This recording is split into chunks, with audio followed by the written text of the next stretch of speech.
Good morning, NACA. Thanks, Don. So we're living in the safest period in commercial aviation history right now.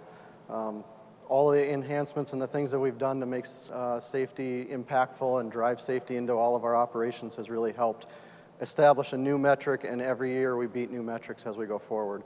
Even in general aviation, we're seeing very good trends in the fact that our accident rates are trending down. Lots of great work underway. I really thank NACA for your safety conference and for the work you're doing in your facilities every day to improve safety. It's really making a difference out there. In today's technology day and age, we live in an opportunity time where we have a wealth of safety information at our fingertips. Imagine all the information that you all use every day, your surveillance data, the voice data you transmit and receive every day, the weather information in your system, all of those things. Combine it with telemetry data, operations data from all the airlines and aircraft that are flying through your system. Put all that together and it gives us an amazing wealth of information that helps us look for and identify risk. But how do we find the needle in the haystack in all of those haystacks, the amount of information that's there? The old way, humans most often. Humans had to filter through the data. We had to page through Excel spreadsheets and data files and all of those things. It's time consuming, it's inefficient, it's ineffective, a number of reasons. So what's the next step? How do we get better? How do we identify safety risks that are in our system right now? One of the ways is artificial intelligence. We're actually already using it in a number of our operations. So let's dive in and explain a little bit about what we're talking about. I'm going to give you just some key definitions before I move on, really just so that we make sure we're all speaking the same language. Artificial intelligence, the theory and development of computer systems that normally require human intelligence, and some examples there. Really, artificial intelligence is the overarching term that really includes all the things underneath it that we're doing to improve safety. Next one up is machine learning. Machine learning are computer systems that are able to learn and adapt without specific instructions or explicit instructions. The machines are able to process information with information that we feed them and learn from it and produce different algorithms and models as we go forward. Now, a caution on that space, and that is that what we're really doing is supervised machine learning. We don't want the computers to just learn whatever they want and carry out into our data and find things that aren't accurate. We need to make sure that what they're learning, the models they're creating, the algorithms they're building, are actually doing what they're supposed to do. And finally, large language model. This is where computer systems are able to recognize human text, human speech patterns, understanding where the information lies in that text space. Large language models are trained with information. We feed them things from starting with the dictionary. We feed them books and resources that help them understand what human language is like, because to a computer that's something completely different. But then we also feed them technical information. We feed them your 7110.65 so that it understands what's going on in your world. We feed them airline operations information. All of that information gets processed and it helps the computers learn and build and dive into our data in a much deeper way. So why do we want to use AI? I know AI for a lot of people is a scary term sometimes. We think that the machines are taking over, we're going to end up in the matrix. That's not the case. We're using AI to really help process more data faster and find risk in a much quicker way. Machines are able to collate and compile information in a way that helps humans go through the information. We're not taking humans completely out of the loop, but we need computers to help humans do our work better, more efficiently, and faster. The artificial intelligence can also bring outliers to our attention. Imagine a human going through piles of data. You know, humans get bored, human gets tired, all of those things. Computers can bring that to our attention in case it's something that we missed, and it helps us find risk before accidents happen. Really, as it says on the bottom, we're trying to harness the power of AI to unlock new levels of efficiency and innovation. That's really what it's all about, and that's where we're going with it in the future. So let's talk about the differences a little bit, where humans excel, where machines excel. Humans excel at reasoning, creativity, complexity, all of those things you see there. Decision-making also. We'll see in a little bit, that, and we've saw in the previous slide, that we're allowing computers to make limited decision-making. We don't want them to make full decisions on certain things. Obviously, we don't want them turning airplanes in your airspace. but we want them to have the ability to do that. We recognize that humans have much higher capacity for understanding and decision making. Important ones there also are ethics and empathy. Computers are really not capable of recognizing ethics and empathy very well. You can feed them ethical information and data and it can sort of parse through it, but a human brain processes it quite a bit differently. So it's important that we recognize that. Where machines excel. This is where we get all the help that we need. Machines are really good at processing very high volumes of data, doing it very, very quickly. They're also good at the repetitive tasks, the multitasking, the accuracy. We all have tried to quote-unquote multitask in our lives. Some of us probably still do it. But neurologists tell us that the human brain doesn't really multitask. It just task switches. And it switches very fast to the point that you probably don't even notice that you're doing it, and it feels like it's multitasking. But an inordinate amount of the human population is not capable of providing brain power to two separate things at once. It's just not how our brains work. Computers can. So that's where they really excel for us. Accuracy is a big piece as well. Again, as I talked about, as humans parse through data, it's really easy for us to get bored, tired, end of our shift, trying to get out. Computers aren't affected by that, so we can count on that accuracy based on how we programmed it in. So how are we using AI currently? We are currently using it in our data, and some of the results we're getting out of it are very interesting. We're seeing a lot of interesting results on how it's processing data, how much efficiency we're gaining on the things that we work on. I'll show you in a little bit how some of that is working. But really doing risk assessments through our data, flight data analysis, ATC analysis. We're looking through all of the data that's there. One of the ways we do it is our airline partners have a program called Flight Operations Quality Assurance. So most of you probably know that there's 2 recording boxes on most air carriers, right? It's a flight data recorder, records all the data that's going on in the airplane, and a cockpit voice recorder, recording the pilot's voices as they're speaking in the cockpit. But there's a third box there. It's called a quick access recorder, or QAR for short. QARs record usually more data with higher frequency, and it's not a crash-protected box. It's not something that investigations were really digging into very often because it's intended for quality assurance throughout the life cycle of the airframe for whoever's flying it. So artificial intelligence is used to parse through the amount of data that's in there. Imagine a flight from New York to JFK, or from New York JFK to Los Angeles, 6-ish hour flight. Tons of parameters on the airplane are being recorded every second, some 4 times a second. All of that information when the airplane lands is uploaded to operations. Operations brings it into the Flight Operations Quality Assurance Program. They process it a little bit. They send it into the ASIS program, which I'll show you in a little bit, and really gives us a wealth of information about what occurred on that flight in a de-identified manner. We'll talk more about that in a second. We talked already about the supervised machine learning. We are obviously verifying the results of everything that we find from AI and machine learning. Trust but verify is the important piece. That's how we operate that. So what's the art of the possible with AI? We're really looking downrange to see what more we can do with it, because there's so much more to it than just the limited work that we're doing. We're sort of just scratching the surface on it. Really, the ultimate end game is to be able to predict risks, which we can get to in the future, but we need some building blocks underneath that.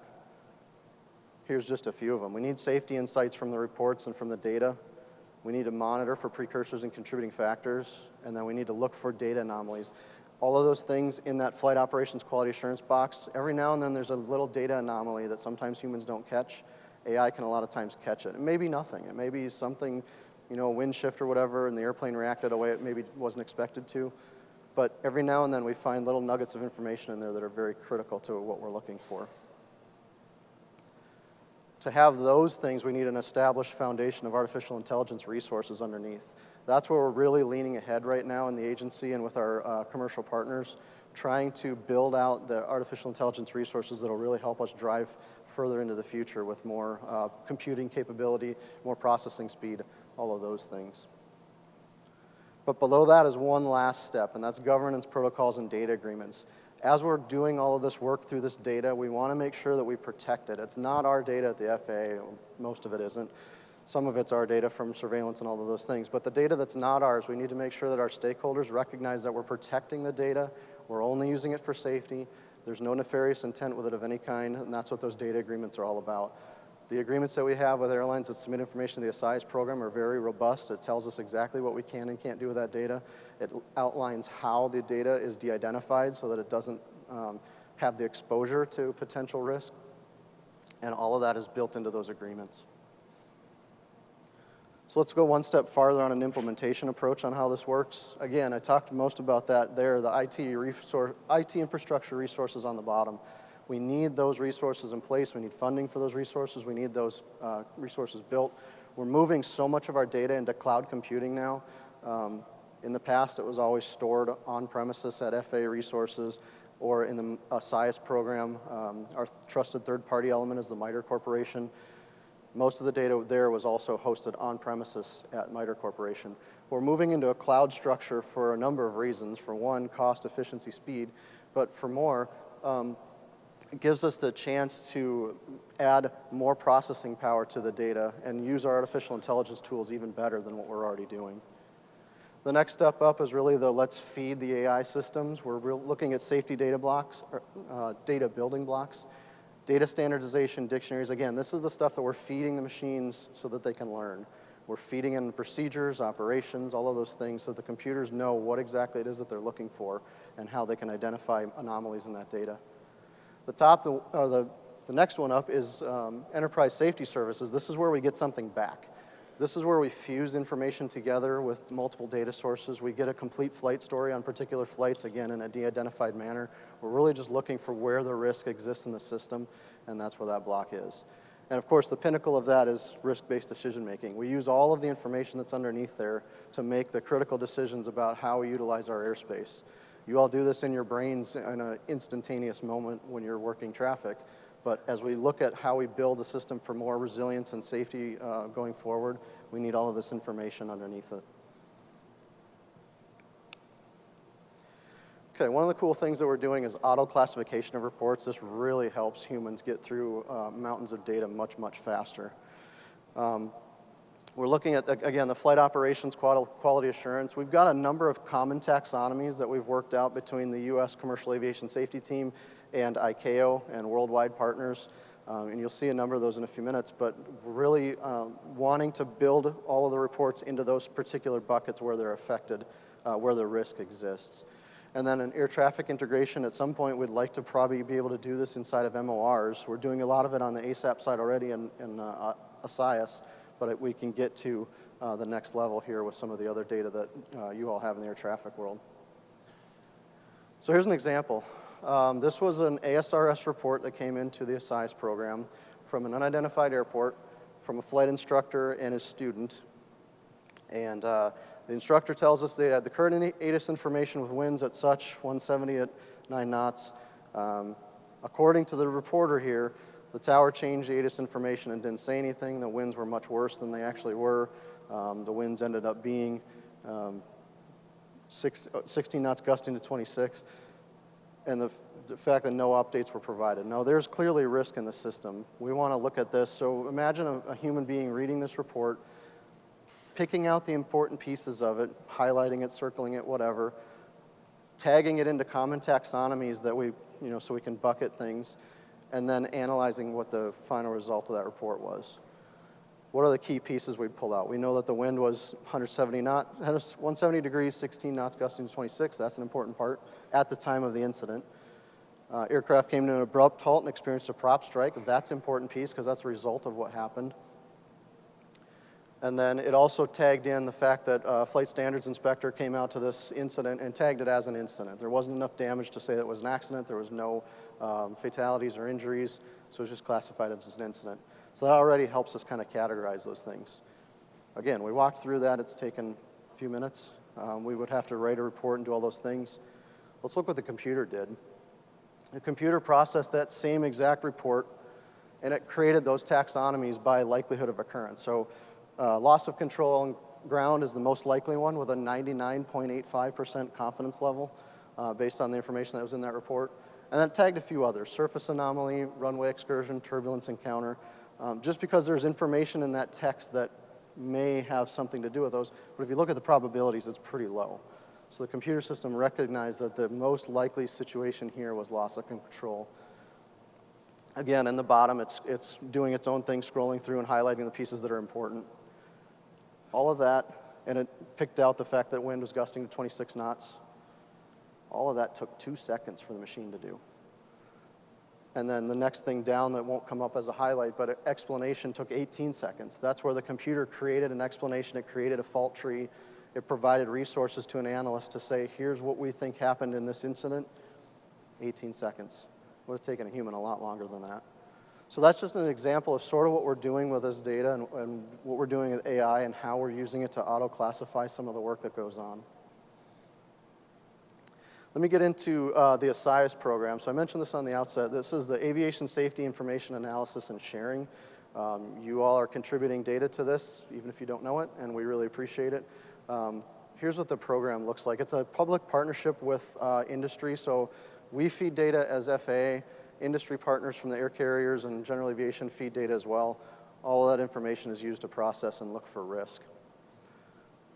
So here's sort of what all of it is entailing. The data that exists from all those sources. We have over 40 sources of data, of types of data, obviously many more when you talk about each one coming from different places. The analytical capabilities that we're able to pull risk out of this and find where things are. Vulnerability discovery is kind of a fancy way of saying risk identification. The vulnerability discovery piece has been a working group of industry and federal folks looking through the data that's sort of been curated for them by the artificial intelligence that we have. It puts together the categories that I mentioned before. It puts some things that it thinks are the most important near the top and gives us the opportunity to look at those things in a prioritized manner. Of course, we're going to look down a little ways to make sure that what the computer prioritized is actually what was most important to us, but that just helps us do the work much faster. Of course, as I said, done in collaboration with industry members as well. Mentioned before, the governance piece is very important. Again, setting up rules to make sure that we're following what we're going to do, what the customers expect of us or the stakeholders expect of us that we're going to do with the data. And then studies, the information that's in those things. Obviously, we do the quick analysis that you just saw there, but as we put all of these things into the buckets, now we can go into that bucket and start pulling things out and saying, let's do a study on this particular risk event, and let's look at all of these outliers that are generating interest for us. So number of stakeholders has really been phenomenal. We've really been accelerating this participation, and it really proves the value that industry feels in this program. It's really outstanding, the amount of people that join us and share information. 45 US carriers. Some of you probably didn't even know we had that many. And there's only a few Part 121 air carriers that don't participate in our program. And some of it's just based on their own internal agreements. It's based on the data that they have. It's based on their ability to share it with us. They may not have the technological resources to share the information with us. But we're really close to having almost full participation in our US airlines. General aviation is really important for us because, as you can imagine, the US airlines fly to most of the bigger airports, obviously, and of course the regional airports as well. But general aviation flies into a lot of places that airlines don't. So having their information really helps us find additional risk in the system. Rotorcraft folks are usually our air ambulance providers. Air Methods is one, and there's a few others. But they are also doing different operations with different levels of risk. And if we're looking at the picture holistically, we need all of that information. On the industry side, we have associations. NATCA is part of ASIAS through your partnership with us. Airline Pilots Association is a partner. Airlines for America, National Air Carriers Association, a number of different industry partners that all collaborate with us as we build out what we're looking for in the data. And then we share the risk that we find across the stakeholders so that folks recognize where there's things they need to address. One international partner, that's Air Canada. We're really trying to explore how this works with our international partners. Others have expressed interest, including other Canadian airlines. There's a similar program in Europe called Data for Safety that we work with the European Aviation Safety Agency all the time. Their Data for Safety is sort of modeled after our ASIAS program. But the fact that we're able to work with each other and help develop systems with each other sort of in parallel, it really helps us know that we're not alone, that we can build things together with other partners. But as far as participating in ASIAS, Canada doesn't have their own ASIAS program, so that's why Air Canada is with us. We're looking at exploring maybe a partnership with Canada. It's a long story, but in any case, we're working on how we can get better at that. Government agencies, obviously FAA is one, NASA is another. The other three are Department of Defense aviation elements. Maintenance is basically what you'd expect. Companies that do maintenance, heavy maintenance on airplanes. Of course, manufacturers, Boeing, Airbus, Embraer are our big ones. We've got the general aviation manufacturers as well, Textron, Hawker Beach, and then universities. So universities are really interesting for us right now because not only are they the flight universities providing flight information into the SIS program, which helps us learn how their operations work, but we're also working on figuring out a research pathway where these universities can then go into the data and learn from what's in there and conduct their own academic research and studies on what's in there. Really think that's a great idea for us. We really are looking forward to how we can partner with these universities because some of the things that we do, we're running out of bandwidth, so we need help on some of these pieces. So overall, it's a really great program. And some of the core principles that you'd expect probably look similar to what you'd expect out of your ATSAT program. Of course, everything in here is done in a non-punitive way. It's very much voluntary. We're not forcing anybody to do any of this stuff. The safety enhancements that come out of the work we do with the SIS are also voluntary. The data is de-identified, again, to protect the just culture that we've really established. And then governance and analysis are done on a consensus basis. Again, that's why we have so many industry partners working with us, because we want to collaborate on how this system works and get the most bang for their buck in the data that they're submitting to us. Transparency, of course, is important to them. But lastly, we want to make sure that the data that's in a SIS is only used for aviation safety. We've had a number of requests come into it looking for airport-specific noise information or airport-specific environmental information. We've really pushed back on those pretty hard to say that the data is in there for safety. It's not for anything else. So that's sort of how we get away with some of that stuff. The data that's in there, so let's talk about what's all there. As I mentioned, all of your ATSAP reports go in there. So those of you that are submitting ATSAP reports, thank you, because the amount of information you're helping us learn from your system is critical as we're going through all of this information. We pair that with ASAP reports from airlines, really looking for their information as well on what's going on in their system.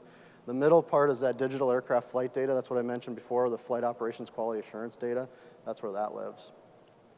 We pair that together with our public data, which is our FAA radar and ADS-B data, weather information we get from the National Weather Service. We also feed in our procedures, airspace, and infrastructure information, again, to help the machines understand why certain things are occurring in the system. Why did this airplane turn here? Why did they descend here? Well, because there's a procedure for that. So it helps the computers really understand exactly what it is that we're looking for. Here's just some of the classifications that come out of the system as we look at it on the commercial side. I won't get into the GA side, but on the commercial side, the left one is the overall metric that looks at safety in the system. And these are all the way they look on our dashboard where we can click into these things as stakeholders and understand what's there. CFIT is controlled flight into terrain. Mid-air collision risk is obviously usually TCAS reports that we're gathering from ADS-B information or from FOCA data as well. Loss of control in flight is, of course, a big one. All of these could lead to catastrophic risk, and that's why we look at them. The next three are sort of related to each other. They're all related to approach and landing misalignment or unstable approach type information. The first one being unstable approaches. As you can imagine, an aircraft with an unstable approach has a risk of collision with terrain, high energy on approach. The aircraft may touch down with a lot of energy and run off the end of the runway. They might touch down hard and bounce the landing and cause damage or injuries. So those are the things that we look at in that realm. On the takeoff misconfiguration piece, those of you that fly a lot, if you sit on window seats and you look out your windows as soon as you push off the gate and you can feel that the tug's being disconnected, you notice that the flaps are set right then? That is by design by most air carriers because in that moment, that's the least busy that crew will be until they're at cruise altitude. So they set the flaps early so that they make sure as they're taxiing out, the airplane is configured for takeoff. All of our research and analysis shows us that an aircraft that's not properly configured with the right flap setting could be a catastrophic failure.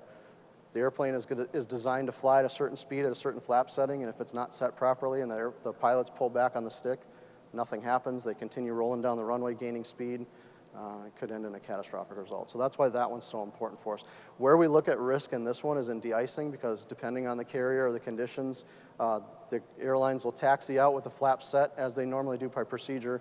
They get into the de-ice pad, and now they may change the configuration for whatever needs they need for the de-icing crew. We see risk in then that not being reset before they leave the pad. So that's another piece that we're looking at. Covered some of this already, but the analytical capabilities that we're looking at through our information is obviously the flight ops quality assurance data. We're looking for little anomalies and glitches in that data that helps us identify risk. Classification of emerging terms is where we're digging through the data reports, the text data, and looking for terms that pop up that lead us to additional risk information. Topic modeling is sort of putting all those issues together and modeling what the potential outcome could be there. Natural language processing is really interesting. This one is one where you all recognize when you key up your mic that it's recorded. That recording in your voice is saved for 45 days on FAA machines. But in the ASIS program, that information is fed into the ASIS program when we take away the voice of your recording and we just bring in text. So natural language processing is reading your voice and hearing your voice and creating a text transcription of it. And then we get rid of your voice. That's part of our de-identification protocols, because voices can be identified most of the time, right? So we get rid of the voice, we keep the text. All of this information, this data stays with us for 5 years on a cycle, because we feel that beyond 5 years, so much has changed in the system that it's not likely the same situations anymore. Track matching is where we can pair all of this together. We don't see this on the stakeholder side because the data is all de-identified, but our trusted third party, the MITRE Corporation, can put together tracks and see where things are existing in the system. They can put together the flight ops quality assurance data, they can put together an ASAP report. If you all filed an ATSAP report on that same flight, they'll put it all together and we'll get a true story of what exactly happened on that flight as we learn risk. That information is shared out in aggregate and de-identified, helps us understand where there's enhancements that we can make to change things around a little bit. Forecasting, obviously we're looking at forecasting where risk will emerge. A very obvious example is icing. We're not going to see much icing in June, but obviously we'll see it much more in December. So we're looking at forecasting those in different ways. That's just the obvious one. And then similarity analytics and adaptive learning are kind of similar. Similarity analytics are where we're categorizing those things in buckets, but at the same time we're looking at what similar risk is there. It may not be the same situation or event, but we know that there's similarities there. It might be a human factor similarity or something. So AI is helping us kind of pull that information out of the data as well. So let's take a look at one example here. Unstable approaches, I mentioned how critical this one can be. Here's the reasons why it's critical, and I talked about them a lot already. Loss of control in flight. If the airplane gets slow or too fast on final, it could lose control. Runway excursion or overrun if they land too fast. High energy touchdown or bounce landing. Again, we've seen injuries and aircraft damage because of bounce landings before, so of course that elevates the level of risk.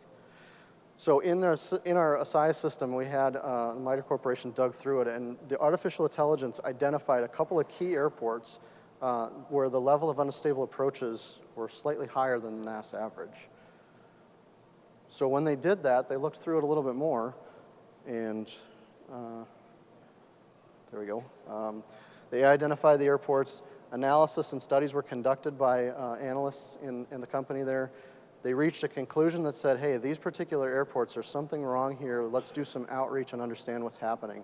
What we found out is that there was a local procedure established by a local tower and the airline that operates there that allowed the crew to be not wings level where they typically should be based on FAA guidance and the Airman's Information Manual. So with that outreach, we got those parties engaged to have the discussion and see if there's a better way where we can operate that airport. And again, de-identified, I don't know which airports they are. But it led to a reduction in risk. After all of this was done, we saw those particular airports categorized as reducing risk throughout the NAS. So a success story. Some of the ATC-related stuff that we're doing, obviously we've, like I mentioned, we've put through your 7110.65 into the machine to help it learn what exactly air traffic control language sounds like, because obviously it's slightly different than human language that we normally talk to each other on. We train machine learning models to look for those specific things that you say, whether it's a clearance, whether it's an advisory, whether it's informational. That just helps us build the picture complete. Then we have separate models developed to look for call signs. So when you issue a call sign or a call sign is read to you, these models recognize that, and then inside of the information in the data, the AI system can compare that call sign with what you said to data that's downstream. And it really helps us more identify what's going on there. One example category that we'll show here is icing. Like I mentioned, we're not going to have icing issues in June, but they show up later. But icing by itself is one category, but there's a bunch of subcategories underneath that, right? So as we build those out, it includes accumulation on the airframe.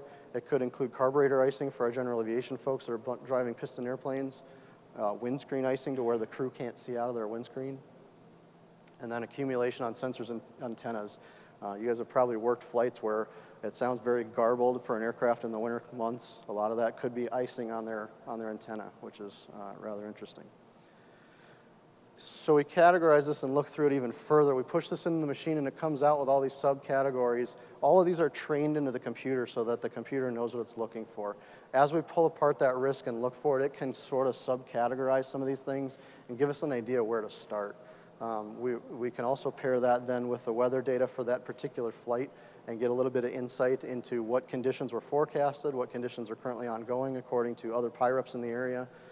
So all of that information can be joined together. It's really an impressive data set.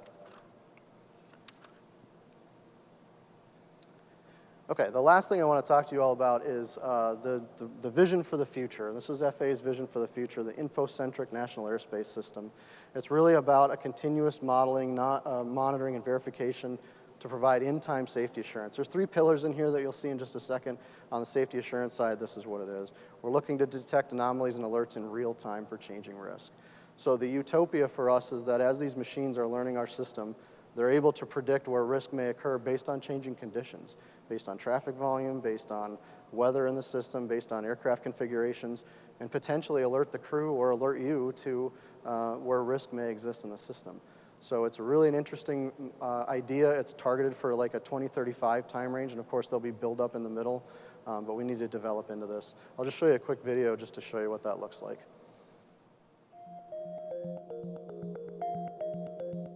People say the sky's the limit, but for the Federal Aviation Administration, the sky is just the beginning. And we have a vision for airspace that will lead us to 2035 and beyond. And finally, the third area of focus, safety assurance. That means maintaining our national airspace system as the safest in the world. One way is through flexible flight rules, tailoring vehicles' capabilities to ensure safe and efficient use of shared airspace. Another way is through interoperability. That means utilizing a rich diversity of technologies, enabling each vehicle to talk to each other and perform in harmony. And lastly, we'll employ machine learning and artificial intelligence into real-time microdecisions. Participants and systems will have more risk management checks in more locations more often, safely accommodating changing needs as they arise. And that means safer airspace for everyone. As you can see, change is in the air with a whole new set of unique complexities. But everyone at the FAA is ready to meet those challenges and usher in an exciting new era in aviation. We have a vision, a vibrant and connected framework for the NAS that will open the skies to novel aircrafts, new markets, and state-of-the-art services. The future of the NAS starts here, a future that builds on a proud legacy of mutual cooperation and propels us all into a bright new tomorrow. Because the sky is not the limit, it's just the beginning.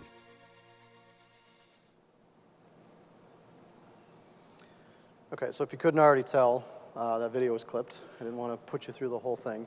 But these are the 3 pillars that are in the Info-centric NAS. Operations, as you can imagine and you saw in the pictures there, our skies are about to get really, really busy. With the advent of UAS and urban air mobility, package delivery by drones, thank you Amazon, we're about to have a very, very busy airspace. So we need to evolve in how we manage it, how we understand it, how the users of it understand it themselves. The real future vision with this as well is that these operators that are operating the system will communicate with each other digitally so that an air carrier will know where that Amazon delivery is out by the final approach or whatever it might be. the interconnectivity of that is really where we're going to generate the most bang for our buck on safety on those things. Infrastructure, obviously with all these new users and all this new information, these new technologies, we need a solid infrastructure underneath that to make sure that we're building out how we can evolve into the future. We can't have losses of frequencies, we can't have GPS outages, all of those things that have occasional glitches in today's system. We need that strength, that infrastructure built up to be very robust in case we obviously need it, because there's going to be failures. Including things where these airplanes are going to communicate back and forth, or these airplanes, drones, whatever. All that information takes bandwidth in our frequency system, right? And not necessarily ours particularly, but in the general FCC frequency range. How are we going to manage that? How are we going to manage those things through? So we'll have to release more frequency ranges. We'll have to do different things. It's going to be terrestrial-based and low Earth orbit satellite-based. Some of your communications may be coming to you via low Earth orbit satellite in the future. Might help us in the oceanic world, obviously. So there's just some changes that we need to be prepared for as we go forward and really expand into an info-centric NAS. And then on the safety assurance side, as I mentioned, we're really looking for continuous monitoring and modeling. We're trying to, the utopia there is that predictive analysis, predicting risk in the system before it even happens. We're working on a really interesting project right now with NASA called In-Time Safety Management System. It's sort of in its infancy. It's been talked about for a few years, but we haven't really put our foot on the gas quite yet. But throughout this process, we're going to put our foot on the gas on it. We need to be able to learn and understand what it is that we're able to see in risk in real time. The possibilities are endless and astronomical, so we're really looking forward to what that can do for us. Okay, let's close out a little bit. So I hit you with a lot of information. I hope you followed it. I hope you understood it. I hope it puts you a little bit at ease about what AI is doing.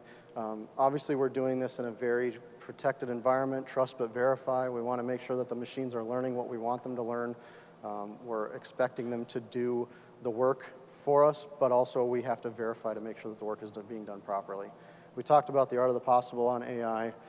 We talked about the uses of AI and how it supports human work, how it helps us classify reports and helps us find data in our system. Helps us identify risk. Like we said, it can help us, as it's parsing through the data, it can identify in the ones and zeros parts where a human may have missed it or not seen it. And it can do it continuously, 24 hours a day, 7 days a week, throughout the system, helping us identify risk. And then finally, we talked about the info-centric NAS 2035 and beyond. We're really excited for what the future holds, because as you've seen, there's so many new users and new entrants coming in from all of those things that I talked about, including commercial space, which is one I forgot earlier. But obviously, you all know that there's commercial space launches increasing over and over and over again, putting more and more things into orbit. So going forward, we just need to brace for impact on that. We need to recognize that we have to keep up. We have to keep developing and keep working together to get to this. And again, thank you, NACA, for all the work you guys have done with ATO to partner for the safer national airspace system. So with that, I thank you all for your time. This was a great conference. I really appreciate it. Thank you.